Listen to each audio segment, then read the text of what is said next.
the three things I'm most worried about. First of all, the government's aggressive prosecution of people who've said things about the Southport murders or the recent disturbances on social media, including just sharing memes, including sharing footage of the riots.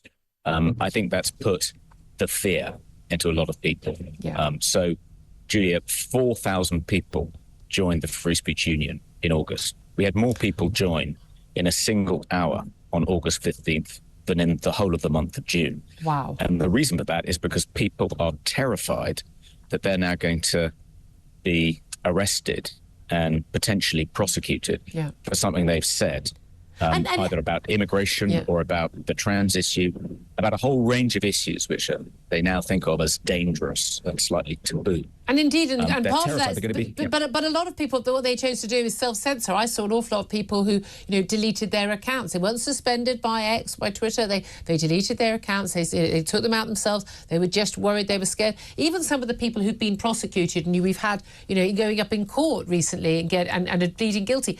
The things that they posted, which are absolutely horrible, some of them are not just memes, some of them actually are horrible, but they're things that they posted in a moment of madness and then deleted a minute later. And they're facing prosecution when you can't seem to get anyone prosecuted for stealing something from you. And that's where people get a little bit scared.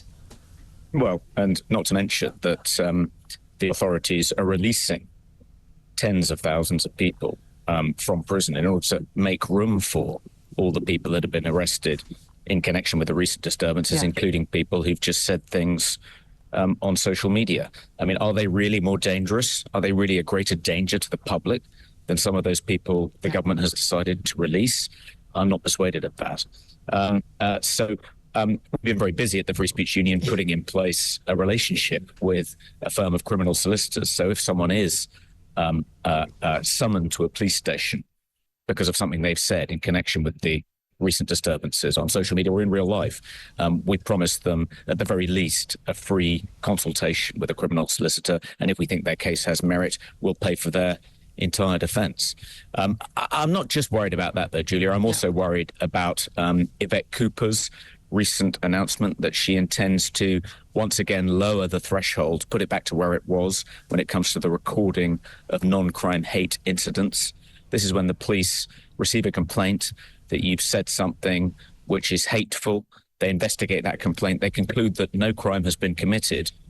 And then they record it as a non-crime hate incident, and that can show up in an enhanced criminal records check and prevent you from getting a job. I think I commit non-crime hate incidents pretty much every minute of every hour of every day, on air and off air. Because if someone is offended by something you say, or thinks that someone else could have been offended by something you said, they can report you to the police and you can have that recorded onto your police file, which is an extraordinary thing. It's the sort of thing you think, well, yeah, President Xi of China would do that, Vladimir Putin of Russia would do that, but this was something that has been allowed to happen, and for years under a Tory government, they wagged their fingers, didn't they, at the police college, but didn't actually get them to stop doing it, and now it's going to be brought back on all cylinders.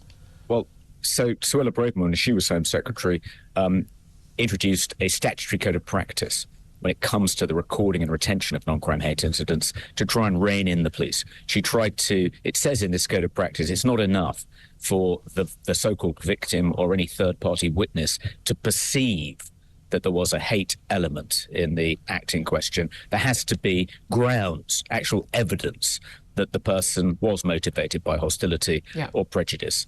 So effectively, perception-based recording, perception alone being sufficient to record an NCHI, that was done away with by this statutory code of practice. As you say, it probably didn't lead to a great reduction, maybe not even any reduction in the number of NCHIs. And there are hundreds of thousands of these. This isn't...